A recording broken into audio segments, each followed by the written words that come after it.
Good afternoon. I'm Likita, the Secretary of the Global Mobility Club at UTD.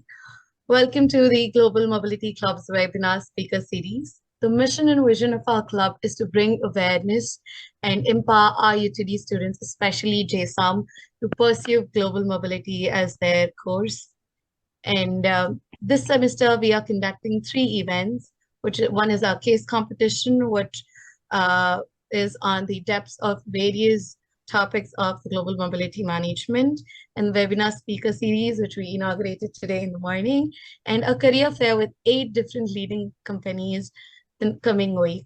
So I'm now passing on to Nafisa, my co-host and the events director of the GMC. Hi, everyone. I'm Nafisa. I'm the event coordinator for GMC. I just want to give a brief introduction to Alain Verstandig, the president of NetExpat, who comes from an engineering background and moved into mobility and business, where the global company specializes in assessing, training, and coaching for expatriates and their partners. And then I also want to introduce our second speaker, Adele Yeargan, an experienced professional in the human resources industry. She is the director of Talent Enablement Services at VMware, and she has contributed to mobility by setting up global destination networks and outsourcing HR operations. She is now living domestically, working in multiple corporate HR operations. Okay.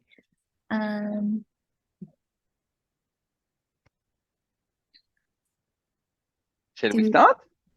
Should we start? Or give it 3 minutes? Usually start. You tell me when we start. We can wait. 2 more minutes. 1 more minute. Sure. You run the show. You tell us.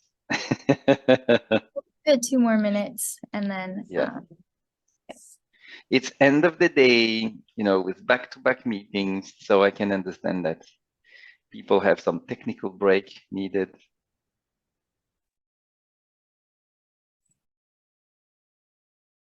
So you're having a good day, Adele?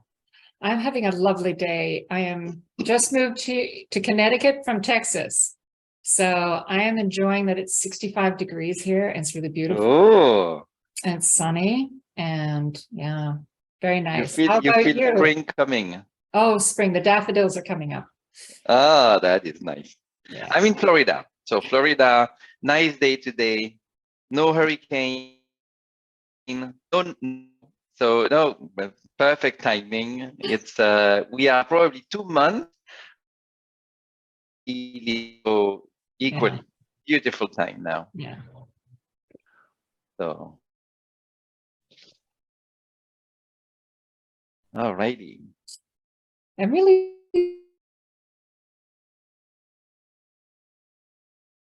and it's going to be I hope fun and interactive. We'll see how good.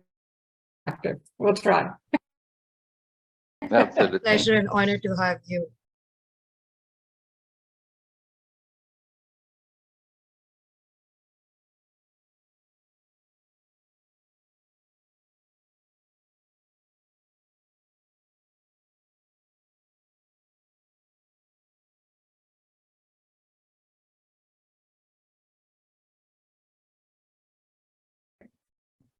Wonderful. And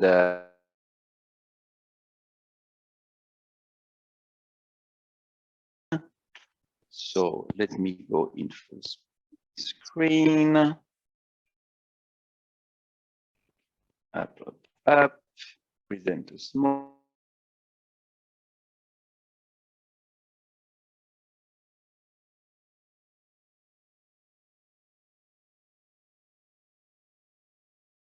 About these challenges of retention, especially in global mobility. I have decided to explain and to tell you a couple and share best practices in one element of the retention journey is extremely sensitive, which is the repatriation phase. Just imagine you go on expatriation, you enjoy life for 3 years, you're the king of the world, and then one day your employer tells you that this is it. Sure, you need to go back being in France, being in Germany, being in the US. And so this is the repatriation phase. The repatriation phase is an extremely sensitive one.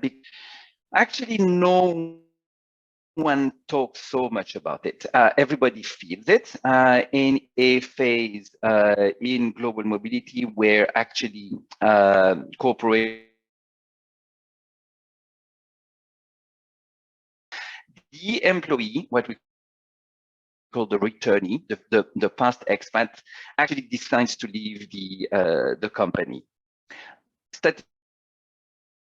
Just to share one with you, it is guessed that of returnees, of repats, leave an organization within 2 years of repatriation within the tech is specific to the tech. So 60% of the employee of the former employer within 2 years of repatriation. Now, these typical heavy engineering or oil and gas, this drops to 15%, 20%, but usually corporations are proud of themselves, 20%. But if you think about it, this is 20%, 1 out of 5 invested,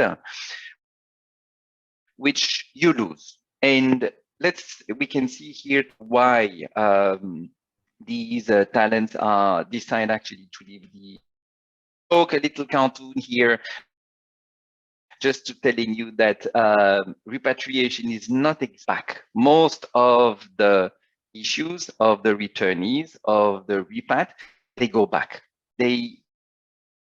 And that's one of the biggest. So time for the first poll question. I will ask you to this poll question. So if you can shoot the poll question. Imagine that you are, each of you, an expat, and that you coming back home in your home country. Here, what would make you stay with your current employer?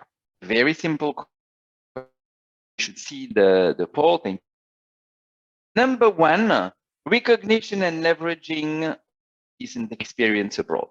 Okay, so you've got colleagues welcoming you back, recognition.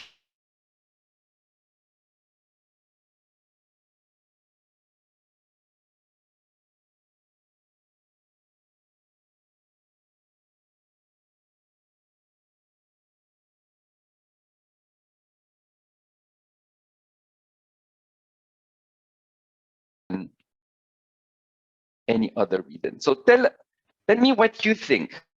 So just by instinct, you can pick only one. Oops, we cannot vote. So tell us what you think would make you stay. Can vote. And this is interesting because the biggest drama of this that corporation usually do exactly what happens in how to keep the talent repatriation. This is a sensitive phase.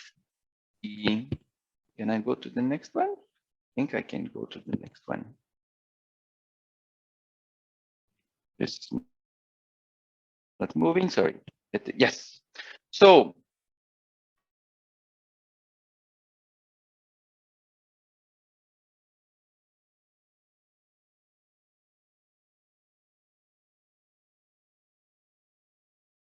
much national, you're just going back in your home country. This is known environment. Of the drama when you ask to repat comes from the lack of recognition. Good than what is called the reverse, which is did by during 3 years, the expat has lived another life in another country, themselves culturally, the family has lived another life, and on the other side, home in the home location. My home country was at one stage Belgium. I happened to go back to Belgium a couple of years after. Well, all of a sudden, you don't exactly recognize Belgium. Oh, all righty. So we've got nitty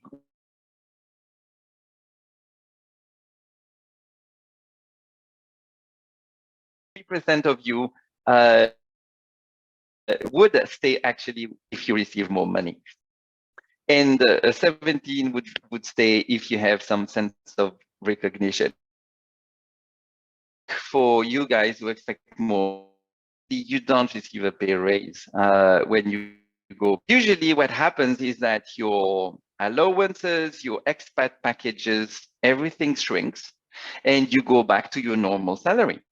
So you switch from a big villa with a pool to a small apartment with the noisy neighbors, and it's a change of dynamic, it's a change of standard, and all of a sudden you become one normal employee. So there is a big shift in standard, and definitely, very rarely, there is a raise in net income at that moment. So this is probably why you would struggle in the first months just landing. So the repatriation shock is hitting the expats because the country has changed, because the family has changed, because the company has changed.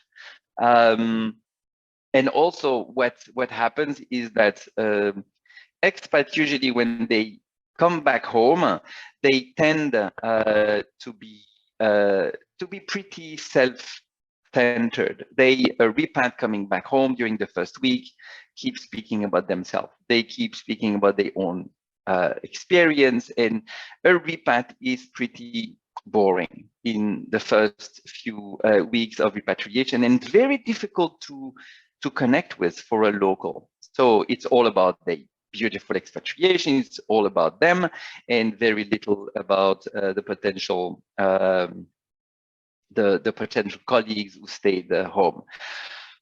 So one element which adds to this, the repatriation paradox. In many cases, one of the paradoxes is saying that the most adaptable and the most integrated an expat and his or her family has been in the country of expatriation, the most challenging it will be upon repatriation. So I will not enter into all the details of the reverse cultural shock and elements, but all this, the magnitude of the repatriation shock is linked to the fact, to the duration of your expatriation. The longer you stay abroad, the bigger the expatriation is. Whether or not you are new to the organization you're coming back to, so you can be Belgian, but you come back to a new entity, a new organization. Whether you have enjoyed, build a lot of relation, or whether you are welcome in the new org because what you have gained as an experience is key for the future business. So the repatriation shock is very real for expat. Just as a graph, I like this graph. It looks complicated, but don't be afraid. It's called the W curve. You see in orange, the evolution of the frame of mind or the mood of the employee going through the expatriation phase first. So you see here the expatriation. You see my mouse moving? Yeah. So you see the expatriation here and you see the repatriation here. So basically you see for the employee, lots of excitements before expatriation, and then all of a sudden you hit your new responsibility, you meet your new boss, and oh my gosh, am I going to be capable of doing what I am transferred to? So this is the first shock with the expatriation, your new colleagues, you just wonder if you will be capable of delivering the things in expatriation, and then you stabilize, you integrate, you discover your local colleagues, you stabilize, you enjoy life, and then towards the end of the expatriation, you go through something similar as a transition as you go back home. First, excitement of going back home because you come back to friends, you go back to cuisine, cooking, family, things that are very dear to your heart. But the home country, as we said, the organization, yourself, well, no one really waits for you. So, oops, the drop is pretty big. And all of a sudden, you realize that as a repat, you're boring everybody with your stories about Tanzania, or you're boring everybody about your story about Argentina. Everybody's working, you know. At the worst, you will meet a couple of people who actually are jealous of you because they would have loved to go to Argentina instead of you. And so the slow recovery comes after that. Now, if you go out and you look at the W curve of your partner, your spouse, a little bit more honeymoon, excitement in expatriation for the partner who's not hitting the new boss as quickly as that. But the partner, as you can see, can go also deep in the expatriation shock. So they don't have colleagues abroad, so they have to rebuild their network. So sometimes it is pretty tough for expat partners to land and recover in expatriation. And then hopefully they find their way, they recover, and hop, they go to repatriation, the honeymoon period coming back home, and then like the expats, the repat, they also go down and then go to a similar curve. So this is to say that the repatriation shock is a challenging one, is a moment where you feel very lonely. And one of the things you naturally do as an employee, you turn against your employer. All of a sudden, it becomes the fault of your employer. Your employer, you know, in most of the cases, has not kept the perfect job for you. Maybe it is a few months to wait. There is still someone in there. Or maybe there is no job immediately ready for you. And basically, you end up in this very agile career department where you end up with the Department of Human Resource telling you, well, welcome back, John. Welcome back, Mary. Well, you'll have to reinvent your job. Oh, that's so nice. So this is really hitting people quite strongly. There is another one, as I mentioned to you, it's called the job shrink. In expatriation, people usually have a lot of autonomy. They have a nice title. They're usually the king of the world. They are really recognized. They are one among the other. They're very visible by the rest of the organization. And the challenge when they come back home, they become a single fish in the whole big pound. And this is called the job shrink. So when you interview people after a few weeks, they feel sort of, you know, a little bit, you know, squeezed in their responsibility. They don't feel the same enthusiasm for the international for their job. Yes, Adele. There's a question for you. And yes, please. Yes, go ahead. Let's see. Nikita, please. In the Yeah. Q&A, How is employee mood measured? Is it a survey or is accompanied by some sort of psychological evaluation? Great question. Sorry, Nikita, I didn't understand. What is what? How is employees' mood measured? Is it a simple survey or is it accompanied by some sort of psychological evaluation? Very good question. So usually the mood, and this has been done by a very famous psychologist called Adler, it is a self-assessment. You basically ask someone to rank their own mood out of a scale from 1 to 5 or 1 to 10, and constantly every day, about at the same time, they have to self-assess their mood level. So it's a self-assessment. It is relative because it is changing. So I think it is the numbers of the survey really qualify the curves here. But very good question. It's a self-assessment because this is basically the best way to assess how people feel. Now, of course, this has been corroborated by feedback from colleagues. who offer 360 view on people repatriating, but this W curve is recognized from multiple point of view. Good question. Thank you. Any other question? I have a question myself. So how do the employers ensure that, like, what role would the communication have where the employers can ensure that the employees who came back are like, they feel heard and then supported throughout this transition back home? Thank you, Likita. So let's go to what we see as best practices and what works as a solution.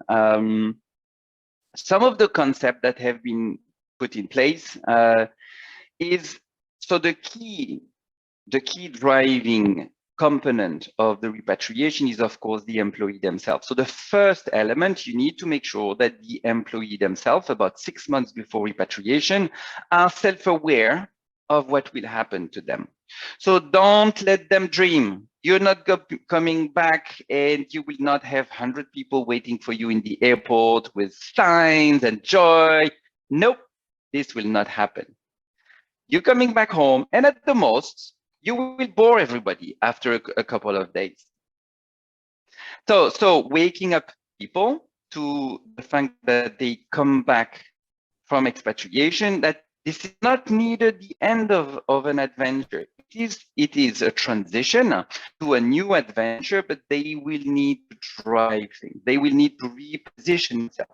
They will need to reinvent themselves. So just preventing this this repatriation shock by making sure that the repat is aware, that the family is aware, that they will be also acting for one and another, that they will be acting as resources. They will support each other because they are in sync. They go back and they will probably turn to each other in the evening and say, did you notice how the city is dirty? Did you notice how people are not so polite? Because they will experience exactly the same reverse cultural shock, whatever the nature is, but the family cell will act as a support system to each other. So syncing the family, preparing the family long time ago, 6 months before, so they don't dream about crazy things. And what happens is 6 months before repatriation, you empower the employee in saying, well, you have a mission, you need to sell what you have learned. You have to sell yourself within the company, you need to rebuild your networking, and off you go. So that's the first element. The second element is called developing the anchor contact. And this is on the side of human resource.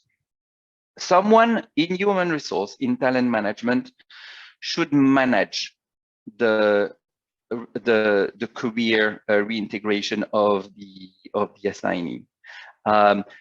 You should have a plan. You should have interviews organized. You should have some logic organized, so the employee feels that there is an effort, a willingness to leverage and take advantage of what the employee has done. So very, very importantly, assign someone who will be the anchor within the talent department and quickly speak 6 months before repatriation with the assignee. And the duty of this anchor within the talent management department will be to stimulate this contact, will be to open up this profile to job opportunities and things like that.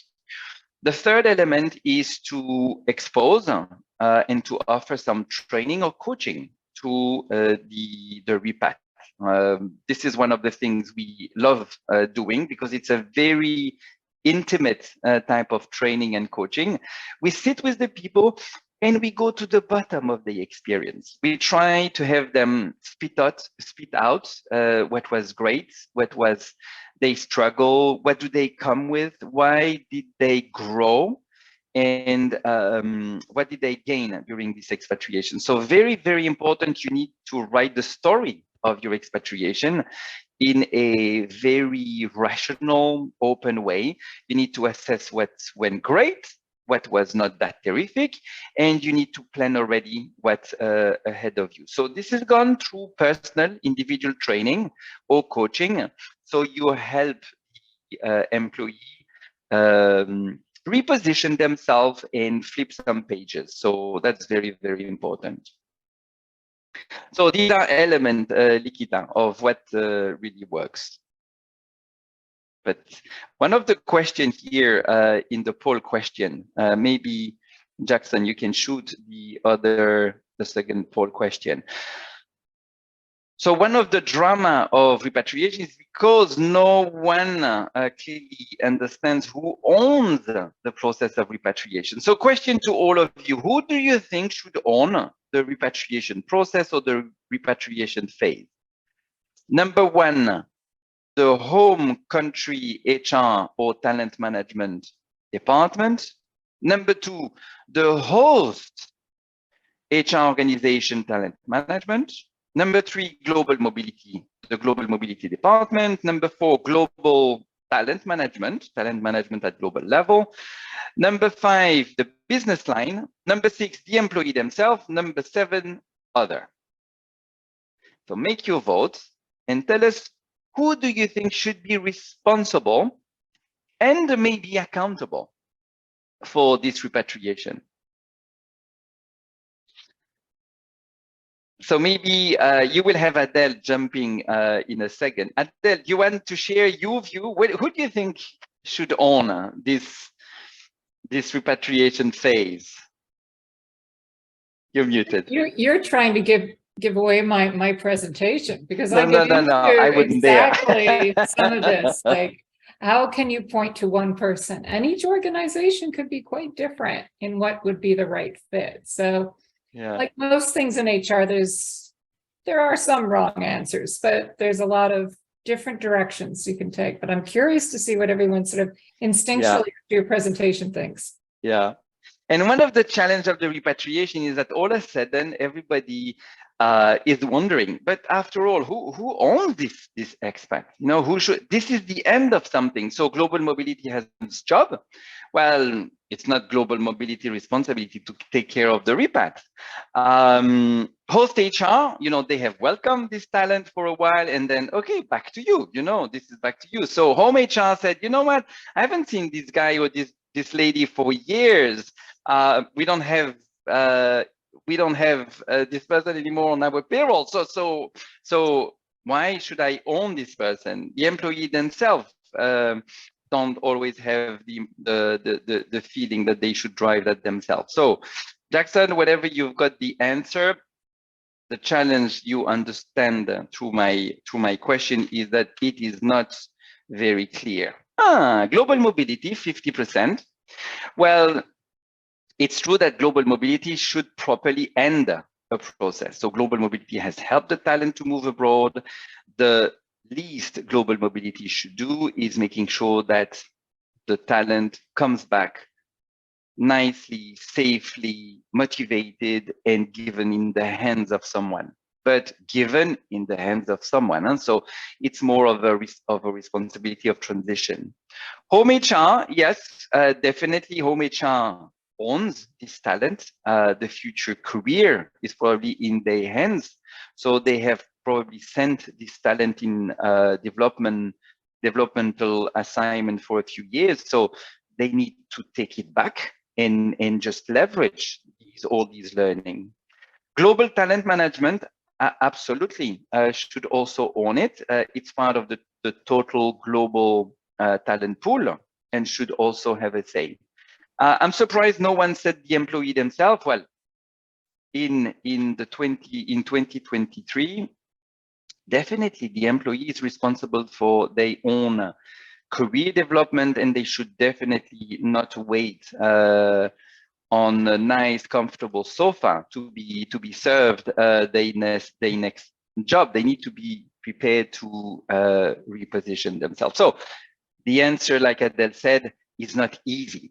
Is because the answer is not easy, that the repat phase is one of the biggest attrition phase of expatriation. On my last slide, and then I will give, I'm a little bit late, Adele. Question. Sorry? We have a question. Oh, go on, Likita. How have the ways companies prepare expats for their assignments and their returns from their assignments changed over time? How often do they prepare? How are the ways that companies can prepare the expats?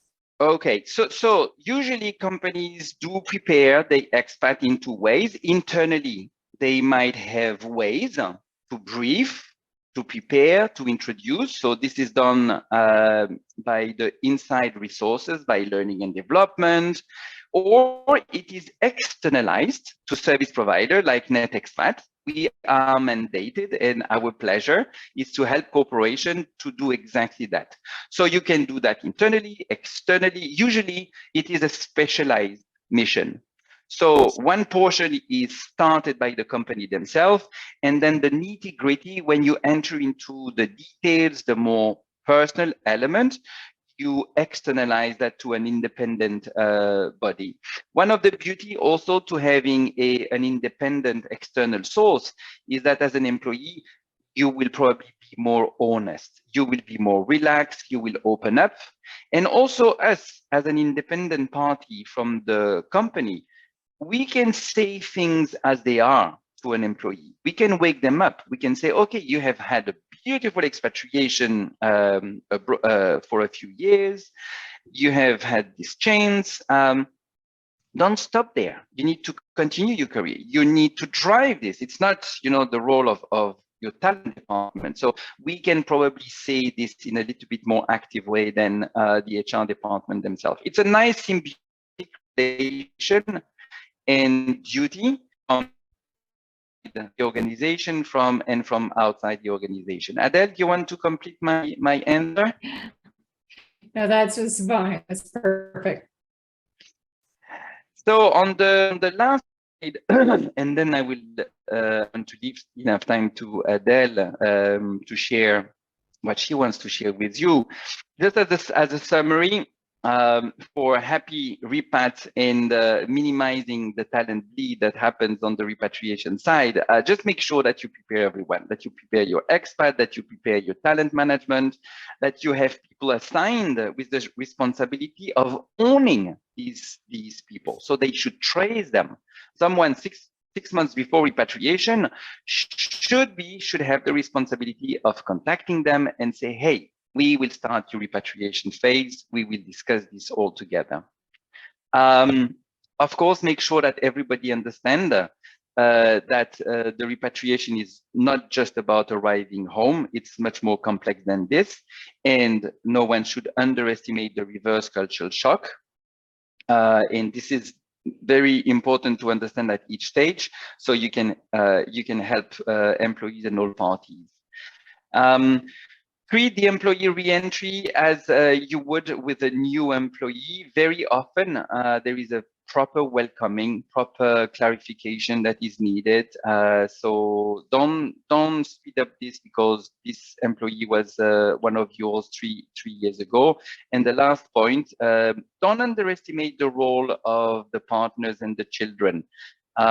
If you leave happy partners and children during the expatriation, if you help them and give them a couple of resources during the transition, they will be even more loyal and positive to the employer, and this will be part of the employee experience. And so they are. A happy family is definitely a component, success element of a happy repatriation. Alrighty, well, thank you for your great questions. I leave you in the great hands of Adele. Thank you, Alain. If you stop sharing, I'll jump in and share my screen. Okay, let's stop sharing. You should have. There we go. Oh my goodness, I think we're in business. Someone give me a thumbs up. There we go. Yeah. All righty. Thank you. Alain, we've known each other for years, and I just always sort of love your perspective and approach. And you have such a great sort of organization that helps companies and the people that move. So glad to share the stage with you. So thanks everyone for having me as well. I'm really, really excited to be here. And I think the fun of today's presentation, both from Alain and from me, is when we're looking at retention, is looking at from two equally important perspectives. One from a micro mobility perspective and one from a macro talent perspective. So I'll get into exactly what that means. It sounds more intimidating than it is, but in my role, I focus on HR operations. I lead very large teams globally, and mobility and compliance is my subject matter expertise, but it's evolved into HR operations because I always felt there was power in operational process. So I do need to focus though on, to give you a good picture, is to focus on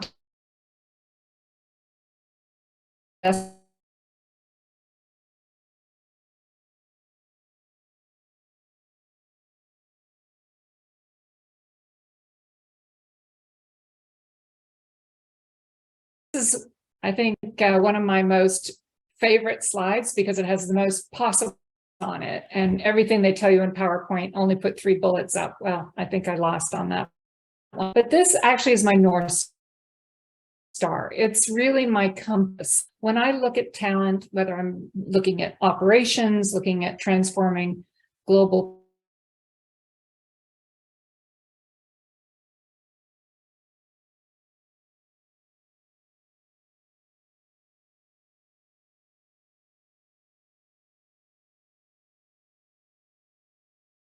and for business. So looking at talent principles, culture, you're engaged, you're empowering individuals to take ownership over, like we said in that last one, employee needs to take some responsibility here too. So the business leaders, the business take responsibility, their talent are their assets. So how are they making sure that they're coaching, giving good feedback, thinking about succession planning, and making sure they have high performing employees. So that whole picture, when you look at it through the micro mobility from a talent macro, you really see that workforce mobility can be very critical, whether you're starting at the acquiring of talent or whether you're looking at how do I keep them engaged and retained. It could be assignments, it could be learning and development, it could be business trips, it could be a lot of different things, internal mobility, promotions, careers, development.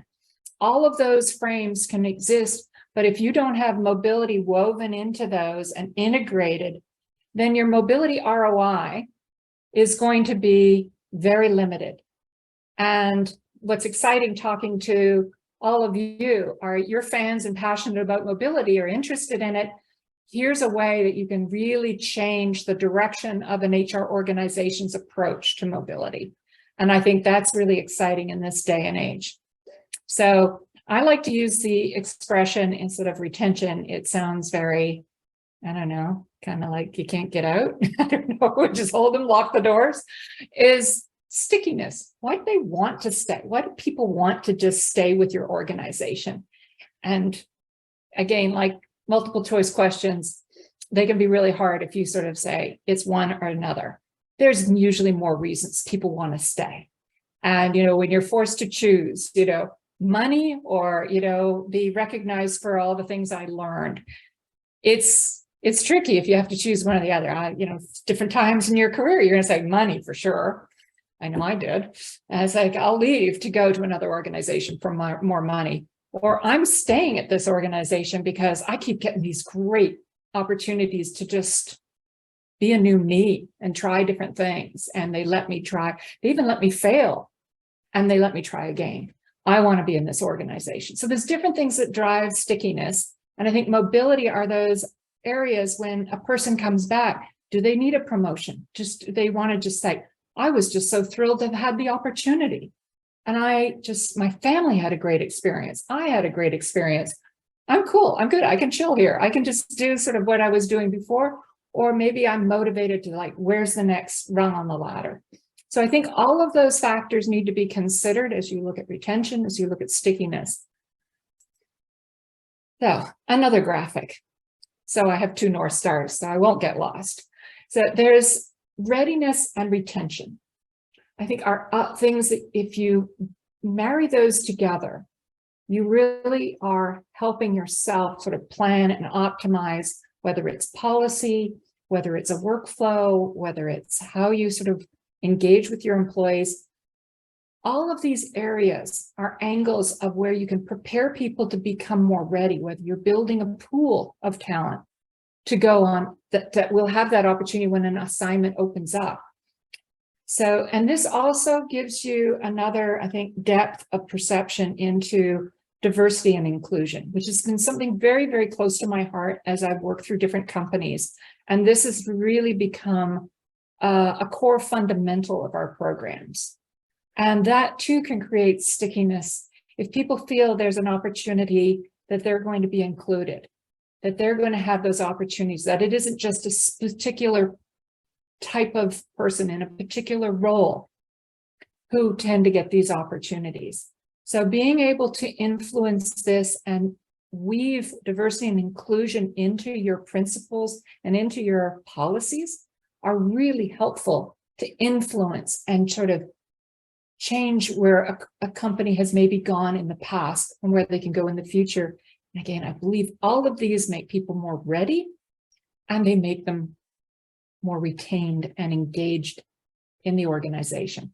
So a lot to think about in, again, that macro concept, but all of these things are built into and can be built into mobility policies and processes and principles. So things to think about. And then I'm going to sort of, let's switch gears a little bit, because this is, I was asked to talk a little bit about some of the things we're doing in our organization that is sort of impacting how mobility is different in the future and how we're being able to have more influence. So let me talk about remote work. And some people say remote work is, then we don't need mobility. People are just where they are. We don't need to move them. Not actually the situation I've experienced, or I think a lot of other corporate people have felt. Remote work has entered the mainstream of our working world, and I am embracing it. I think it's great. Personally, I moved from Texas. I'm living in Connecticut. I'm working from the second floor of my house here, and I'm loving it. And my organization's based in California. And I think that is really a wonderful culture, and that creates stickiness for me. So entering the mainstream is really critical, compelling us to really rethink many of our HR principles and our business methods. And it is also an opportunity to reshape manager behaviors, because that's sometimes the biggest hurdle to get an organization to change. And just, we've always done it this way. Don't fix it, it ain't broken. You hear these things in corporate America, it's enough to make you crazy, but you've got to innovate, you've got to be bold, and you got to sort of look at some of the things that are happening out there from a competitive nature. How do we attract talent and how do we retain them? It's part of the same coin, just a different side of it. So global mobility's role is more critical than ever. And the other, I mean, all of these are important factors, but number 4, mobility is now for the entire workforce. And that just sort of gives us a bigger canvas to play on. And I, for one, am really excited about that. Here's another survey that I think is also very interesting. It came from Bain, big consulting company, and it was on relocation. And they were basically saying that, to that previous point, that now we used to in the mobility area maybe touch 1 to 2% of the workforce. Now it's closer to 15%. One of the programs that we launched 2 years ago is, and now relatively mature, 25% consumption. That's huge in the mobility space. And it's really exciting. My team gets really excited about that because like we're in the game now. And 70% of companies have moved to flexible packages. Because again, when you think about DEI, when you think about remote workers, you got to open things up. You got to flex. You can't really keep things in a box. And I think we also have to think more broadly about business travel. Frequently people say, real is too expensive. We'll put them on a business trip. Well, what if business travel is starting to get so expensive? Maybe you can, as a mobility group, you can start looking at the financial modeling of what the options are, the pros and cons, you really become a consultant to your business leaders. And you can also tweak it and refine it to fit the population of the people or the person that you're looking at or you're trying to retain. And then immigration, that's another tricky one, why travel might be an angle if immigration barriers are high and you still want to get a flow of movement of people doing face-to-face and not just just everyone working wherever they are. So some interesting concepts to think about and consider when you're looking to optimize and think bigger about mobility and how it can influence that stickiness. We have a question, Adele. Oh, we do have a question. Oh, goody, I got one. I thought Alain was going to get only all the questions. Okay. Do you think remote employees are entitled to the same benefits and salaries as their colleagues that are fully in person? Yes. I don't think you should treat anyone differently. I don't even like the word remote. It makes it sound like you're like off the planet, on the moon. You're not. You're working as hard, if not harder, just because you're not line of sight. That's what we need to help our managers change their thinking about, that just being remote or being hybrid or flex shouldn't change how you're treated or being assessed differently. We're even really thinking about, well, she moved to a place that's more expensive to live. Do we pay her more? Or she moved to a state where it's a lot cheaper. Do we pay her less? Is she doing the same work? Is she having the same impact? So this whole shift is really changing how we think about our standards and how we really meet our workforce where they are. And I get goosebumps. I think it's an exciting time to be in mobility, to be in HR, and just to be in business. And, I think it's fun times. But we have another question. Oh, goody. I got two. Alain, you got two. I got two. Okay. Very competitive. What role do you see technology playing in managing the employee retention in the global mobility industry? Oh, huge. I'm in a tech company, so I believe in it. We have an HR tech department that's awesome. And I'm going to show you this slide and tell you a little bit about how it can be so critical in both driving new programs and, again, creating that stickiness, that retention of employees. Just before COVID kind of hit, we were, as a company, saying we could work as a remote culture. We could work from anywhere. That was our concept. Now, we knew the biggest barrier was managers letting go of that line of sight. I like to see my team. And when COVID hit, they had no choice. No one had any choice. Everyone was in their home. They were working remotely. We all went to Zoom. Some people were stuck in countries. We had all kinds of challenges. That's another presentation we can talk about. But we just doubled down and we said, we're going to go forward with this program about work from anywhere with employee requested moves. Where an employee can request, we'll do an assessment. If we can make it happen, we'll start with yes, and we'll move them.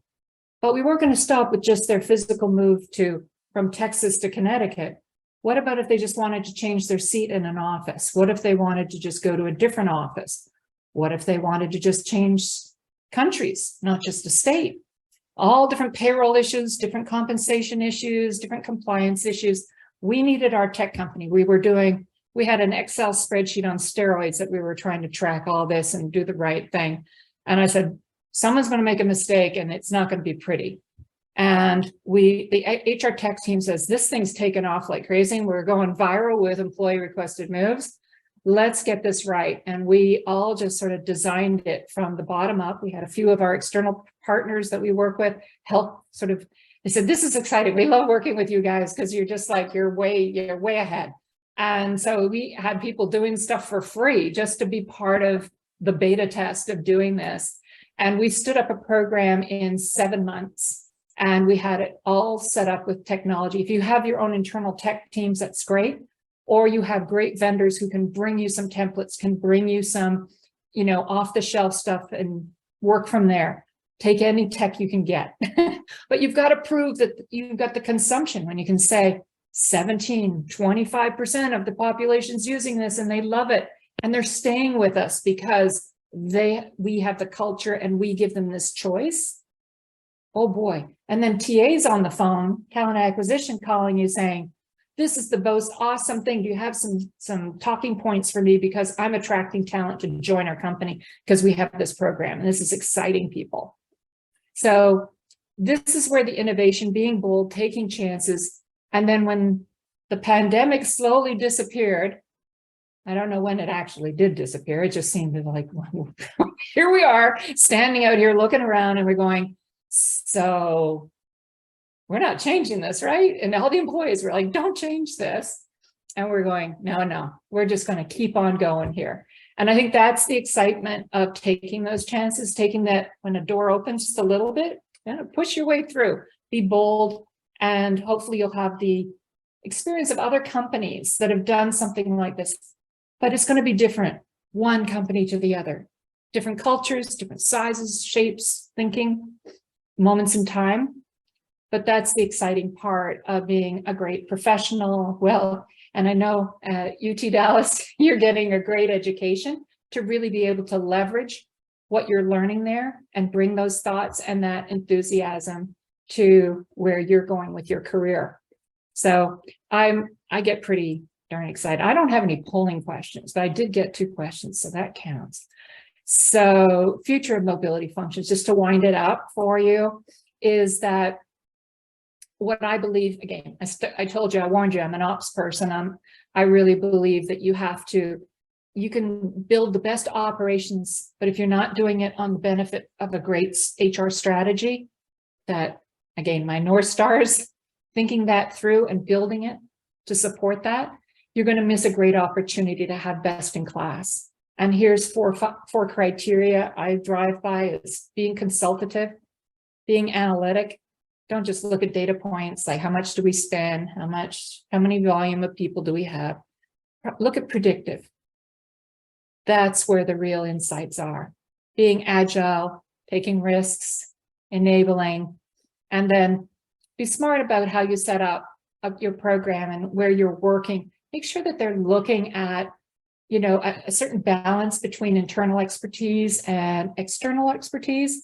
That gives you more. If you're doing less administration and your vendors are doing more of it, that means you're doing more interesting work. And I think those are the kind of models and organizations you want to work for that think that way. Just like working with a company like NetExpat, you could build that expertise internally, but you're going to be better off if you can just lean on certain companies to get you where you need to go and accelerate what you're doing. And then you can sort of take all the credit internally for all that good work that your providers do. Alain's laughing because he knows it happens.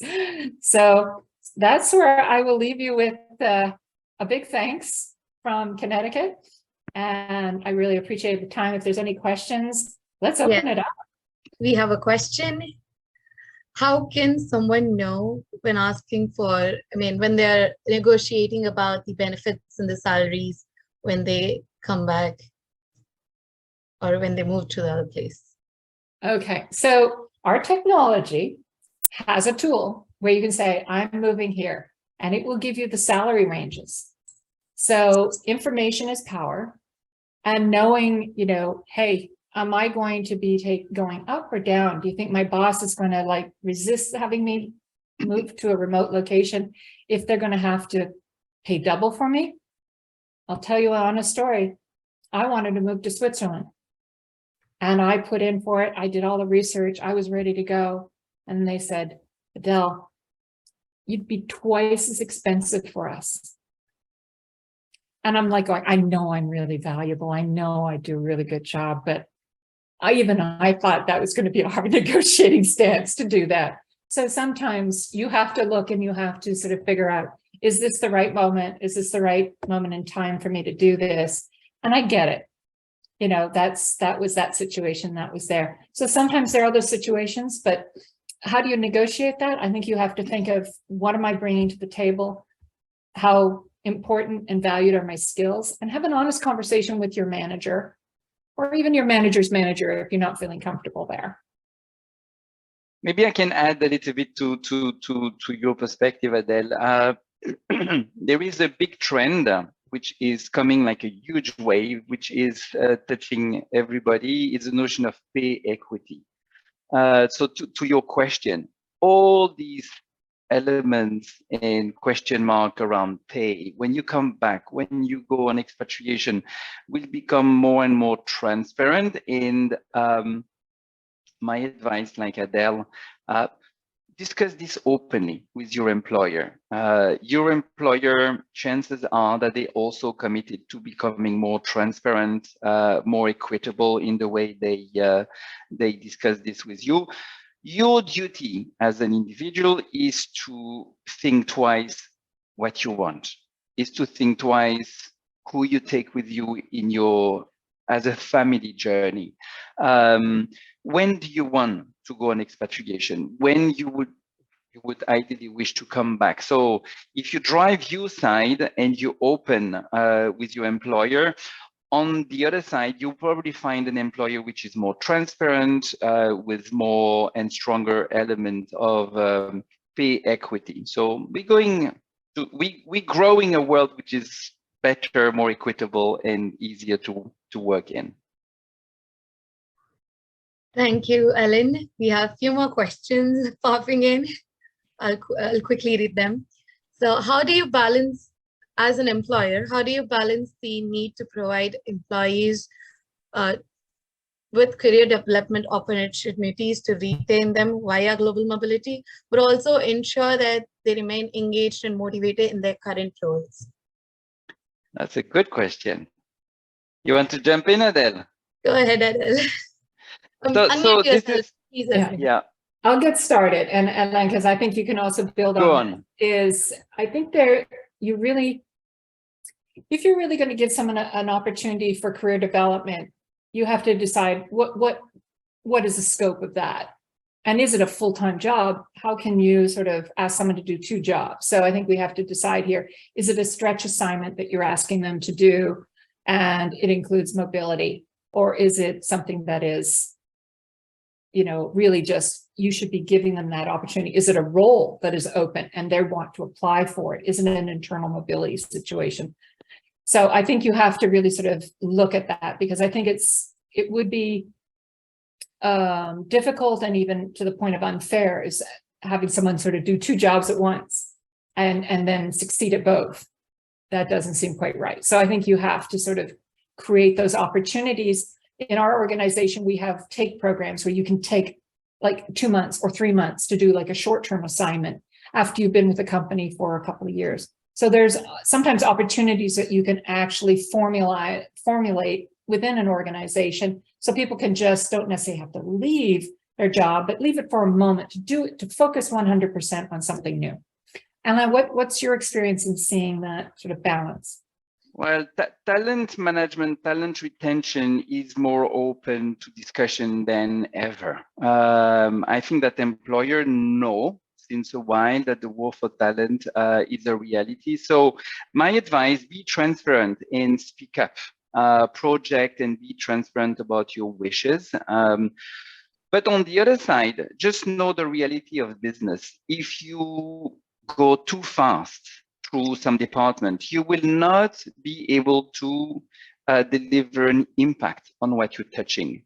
If all you're interested in is gaining experience without having a big impact on your business, well, you'll be labeled as someone who's just self-centered and who's not interested in contributing. So it's all a good balance on, Adele mentioned it, on the impact you make somewhere before you even move to the next stage. So be transparent, be impactful, be genuine, and you will see that systems now are sufficiently transparent and open to grow you.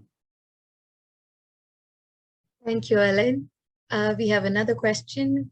How can organizations measure ROI of their global mobility and employee retention programs, and what metrics will they be tracking? Oh, that's an easy one, right, Adele? This is like a master's class, and it's like, come on, guys. Let me look at my bag here. Maybe I can jump in first. You go ahead. Go ahead. To be honest, the return on investment is an extremely complex question. So if you find anyone who says we have the recipe and we can measure that the return on investment on our expat to Malaysia is 18% and the payout time is a year and a half, they're lying. So I'm an engineer. I was introduced as such. The financial return on investment is extremely complex to measure, but the process of asking the question is the interesting things, because in the process, you will ask extremely important qualitative question, and you will narrow the purpose of an expatriation. Why do you need a talent somewhere? What is the expected duration you need the people in? So the number, the ultimate calculation of the return on investment has close to zero intellectual accuracy, but the process of asking and searching the answers to the why do you send someone, for how long should you send this one, who should you send, all these questions are extremely important. So I think it will stay like this for a while. Adele, what's your point? Well, I will refer to something, if you want to look it up, probably can Google it. It was an originally called a 4-box ROI by Deloitte. And what it does is on one axis, you have your business impact of that sort of assignment, if you're looking at assignments per se. And then on the other axis is the employee development. So you can actually invest at different levels based on the impact that employee is going to have on the business, or the impact you're going to have on the employee from their development perspective that makes them a high performer, that perhaps leads to their leadership, which is that slide I had on both retention and readiness. So if you combine some of these factors together in your modeling, not just the financial side, because you will never probably come to an actual number. And I always wondered why they wanted to know the ROI of someone on an assignment, but they didn't care about my ROI that I show up every day, do my job, sitting in my seat. How is that different if I'm sitting here or sitting there? So I think some of these questions, to your point, sometimes it's the counter question that sort of makes you wonder, what are you really looking for in return on investment? Are you trying to rationalize what you're spending? Then maybe that's a different question that we need to have. So, and it might not just be about the employee themselves. So that goes to that circle, that talent equation. What's your purpose?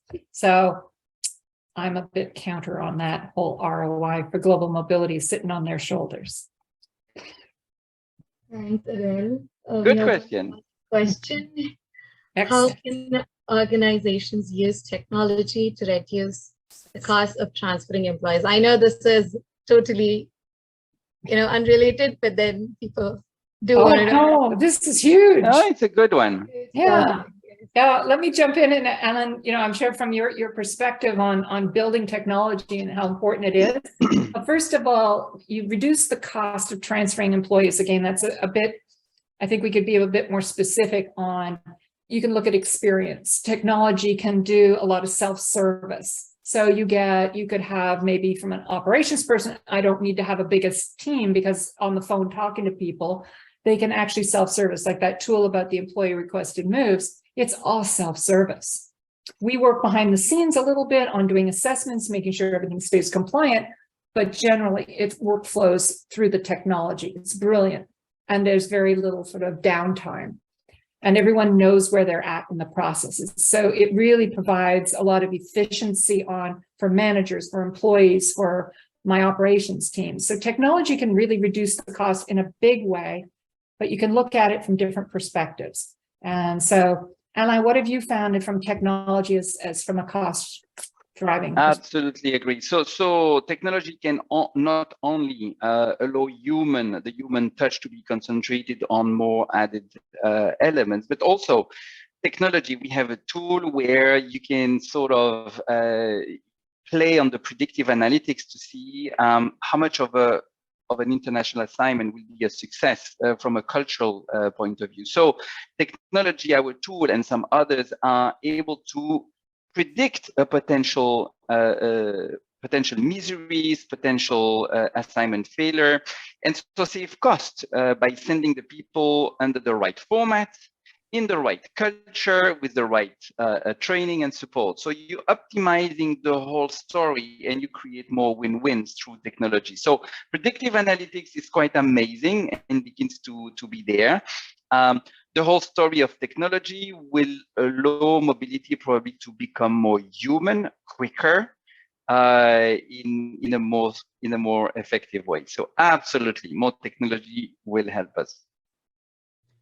Thank you, Alain. And we have an entire session on cost reduction on the Thursday morning with Jordan Blue and Shuming Yo. So if you're interested, you can hop in, guys. And thank you so much, Alain and Adele. Nafisa? Pleasure.